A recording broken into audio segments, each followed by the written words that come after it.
अपनी सफलता की ऊंचाई को तेजी से छूने वाला स्मार्टफोन वन प्लस ऐसे नीचे गिरा कि इसकी कमर ही टूट गई और ऐसे टूटी कि दोबारा पहले की तरह खड़े होने की इसकी हिम्मत ही नहीं हुई। एक समय ऐसा था जब वन प्लस एप्पल और सैमसंग जैसे मोबाइल फोन का अच्छा कॉम्पिटिटर बन गया था, यहाँ तक कि इसने मोबाइल फोन की दुनिया में 40% कब्जा जमा रखा था। लेकिन फिर आखिर ऐसा क्या हुआ कि लोगों ने इसे खरीदना कम कर दिया और क्यों अब वो Xiaomi जैसे सस्ते फोन से भी पीछे होती जा रही है। इसके फाउंडर कार्ल पाई को क्यों ये कंपनी छोड़नी पड़ी, जानेंगे ये सब, तो बने रहिए वीडियो के एंड तक। नमस्कार दोस्तों, मैं रविशंकर एक बार फिर से आपका स्वागत करता हूं आपके अपने YouTube चैनल स्मार्ट स्टडी में। वन प्लस की शुरुआत कार्ल पाई और पीट लाउ ने मिलकर की थी। कार्ल पाई 3 महीने तक नोकिया कंपनी में काम करने के बाद ओप्पो में काम करने गए, जहां पीट लाउ के साथ उन्होंने काम किया। वन प्लस बनाने का ख्याल सबसे पहले पीट लाउ के दिमाग में आया था जब वो एक कैफे में बैठते थे और वहां उन्होंने नोटिस किया कि ज्यादातर लोग आईफोन ही यूज कर रहे थे और वो सारे अमीर लोग थे। उन्हें स्मार्टफोन में वो फीचर्स नहीं मिल रहे थे जो उन्हें चाहिए था, और जिसमें फीचर्स मिल रहे थे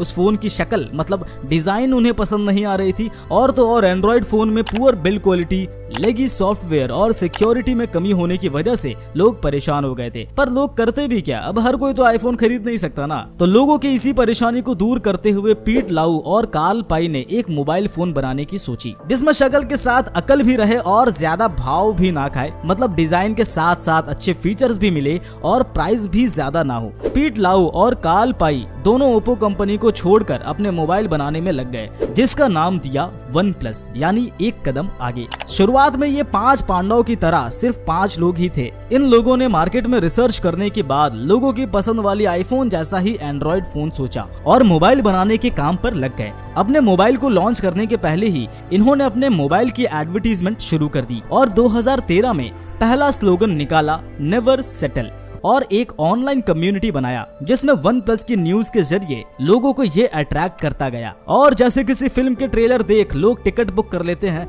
वैसे ही स्लोगन और न्यूज के जरिए बड़ी संख्या में लोग इससे जुड़ते चले गए।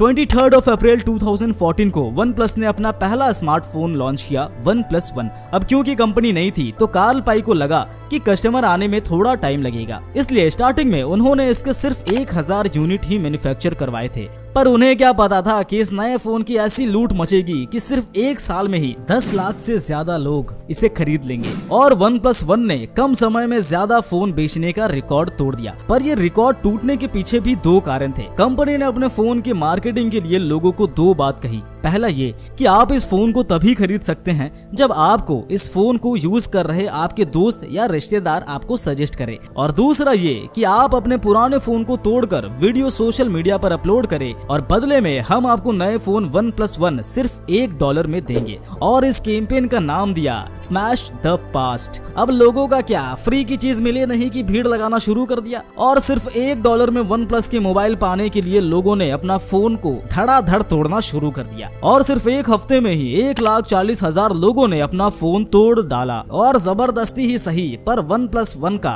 पहला फोन हिट हो गया। अब इतनी जल्दी सक्सेस मिलने के बाद किसी का भी बेकाबू होना तो बनता है। यहाँ कार्ल पाई भी बेकाबू हो गए, बोले तो ओवर कॉन्फिडेंस, और दूसरा फोन वन प्लस 2 लॉन्च किया। दूसरा फोन लॉन्च करना कोई ओवर कॉन्फिडेंस वाली बात नहीं है। ओवर कॉन्फिडेंस तो ये था कि इस मोबाइल में मॉडल के लिए स्नैपड्रैगन 800 सीरीज प्रोसेसर को चुना, जिसमें पहले से ही बड़ी खामी ये थी कि ये मोबाइल बहुत जल्दी गर्म हो जाता था। लेकिन कार्ल पाई ने सोचा कि वो इस प्रॉब्लम को यूं चुटकी बजाते ही खत्म कर देंगे, और खत्म हुआ भी। लेकिन प्रॉब्लम नहीं, वन प्लस 2 का फोन खत्म हुआ। इस प्रोसेसर को यूज करने से वन प्लस 2 फोन में हीटिंग इशू आने लगी, मतलब फोन जरूरत से ज्यादा गर्म हो जाता था। साथ में सेकंड प्रॉब्लम ये थी कि फिंगरप्रिंट सही से रिस्पॉन्ड नहीं करता था और डुअल सिम कार्ड को लेकर भी प्रॉब्लम आने लगी। वन प्लस वन में लोगों ने $1 में नया फोन पाने के चक्कर में अपना फोन तोड़ा था और वन प्लस 2 में इतने प्रॉब्लम थी कि लोगों ने गुस्से में अपना फोन तोड़ डाला। इसके बाद कंपनी ने कस्टमर बटोरने के लिए लोगों की बजट में फोन बनाने का सोचा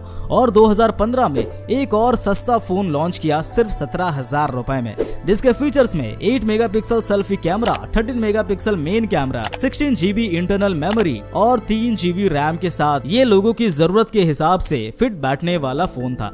लेकिन इस तरह के फीचर्स वाली कई फोन मार्केट में पहले से ही अवेलेबल अवेलेबल थी, जिसे पहले से ही लोग पसंद कर रहे थे। ऐसे में OnePlus 2 के फेलियर के बाद OnePlus X पर लोग ज्यादा भरोसा नहीं कर सके और इसने भी अपने मालिक को धोखा दे दिया, मतलब ये भी फेल हो गया। पर कहते हैं ना, failure is the pillar of success. अब यहाँ 2 बार गिरने के बाद कार्ल पाई को समझ आया कि लोग सिर्फ सस्ता फोन नहीं चाहते, बल्कि मिड रेंज प्राइस में अच्छी फीचर और अच्छी क्वालिटी वाली फोन चाहते हैं। अब लोगों की पसंद उन्हें समझ आने लगी थी और इसे और ज्यादा समझने के लिए और ज्यादा रिसर्च किया। फिर 14 जून 2016 को अपना नया फोन OnePlus 3 लॉन्च किया। इसके सॉफ्टवेयर को देखे तो ये ऑक्सीजन OS काफी हद तक स्टॉक एंड्रॉइड मार्शमेलो की तरह काम करता था। इसमें अच्छी क्वालिटी की कैमरा के साथ 3000 mAh battery, 3GB RAM, 64GB internal space था और ये सब कुछ मिल रहा था सिर्फ 27,999 रुपीस में। OnePlus के पहले फोन की तरह ये फोन भी मार्केट में हिट रहा। इसके बाद कंपनी ने अपना अगला फोन लॉन्च करने में बिल्कुल देरी नहीं की और फिर एक फोन OnePlus 3T आया, जिसके फीचर्स और डिजाइन iPhone 7 और Google Pixel जैसे फोन को टक्कर दे रहा था।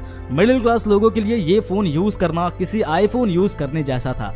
ये लोगों की बजट में था, इसलिए ये लोगों को और ज्यादा पसंद आ रहा था। कंपनी की भी कॉन्फिडेंस हाई थी और लोगों का भरोसा एक बार फिर से जीतते हुए कंपनी ने लगातार और 2 फोन OnePlus 5 और OnePlus 5T लॉन्च किया और एक स्मार्टफोन ने लोगों के दिलों में अपनी जगह बना ली, जिसका फायदा कंपनी को मिला और 2017 तक स्मार्टफोन का 40% मार्केट शेयर OnePlus ने कब्जा कर लिया। यहाँ पर तो OnePlus अपनी सक्सेस के फुल ऊंचाई पर था, लेकिन 2020 में कोविड-19 के प्रकोप से कोई नहीं बच पाया, ना आम जनता ना बड़े बिजनेसमैन। लोगों के पास पैसे और रोजगार दोनों ही कम थे। ऐसे में इस कंपनी ने सोचा कि लोगों की बजट वाला फोन एक बार फिर से लॉन्च किया जाए और 2020 में OnePlus Nord को लॉन्च किया। ये फोन सस्ता तो था, लेकिन इसके फीचर्स लोगों के मन मुताबिक नहीं था, जिससे एक बार फिर से कंपनी की आलोचना शुरू हो गई। अब OnePlus के को-फाउंडर कार्ल पाई स्मार्टफोन बनाते बनाते उब चुके थे और उन्होंने ये कंपनी छोड़कर नथिंग नाम की एक कंपनी शुरू की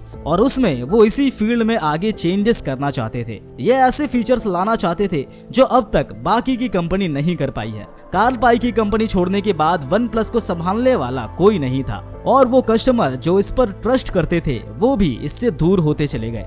लेकिन OnePlus अपना एग्जिस्टेंस को खोना नहीं चाहता था और उसे बचाए रखने के लिए उसकी parent company BBK electronic Oppo company के साथ मर्ज हो गई ताकि इसका इनोवेशन चलता रहे। लेकिन आगे चलकर इसकी रेपुटेशन और ज्यादा गिरती चली गई, क्योंकि OnePlus ने OnePlus Nord 2 लॉन्च किया जो 4 महीने में ही भारत में 3 बार ब्लास्ट कर गई, जिससे यूजर्स भड़क गए और OnePlus की बची खुची रेपुटेशन भी जाने लगी। ओप्पो से मर्ज होने के बाद OnePlus की फीचर्स और डिजाइन बिल्कुल ओप्पो की तरह कर दी गई, जिससे लोग ज्यादा खुश नहीं थे। और कुछ दिनों बाद ये खबर भी आई कि OnePlus अपने ऑपरेटिंग सिस्टम को ऑक्सीजन OS की जगह ओप्पो की कलर OS पर शिफ्ट करने वाली है। तब लोगों ने इसकी क्रिटिसाइज करना शुरू कर दिया, क्योंकि लोग अच्छे पैसे देकर अच्छे चीज ही लेना पसंद करेंगे। इन्हीं सब रीजंस की वजह से OnePlus अपनी ट्रस्ट को खोता गया। लेकिन अब भी OnePlus चाहे तो फोन पर अच्छे फीचर्स, बेस्ट कैमरा क्वालिटी और प्रीमियम प्राइस को लेकर काम करे तो फिर से ये भरोसा वापस आ सकता है। वैसे अब भी मार्केट में इसकी फोन अवेलेबल है और लोग इसे खरीदते भी हैं। दोस्तों, अगर आपने OnePlus का फोन यूज किया है तो अपना एक्सपीरियंस हमें कमेंट्स में जरूर बताएं। वीडियो इन्फॉर्मेटिव लगा तो इसे लाइक करें, चैनल को सब्सक्राइब करें और अपने दोस्तों के साथ जरूर शेयर करें। मिलते हैं स्मार्ट स्टडी के अगले वीडियो में, तब तक के लिए नमस्कार।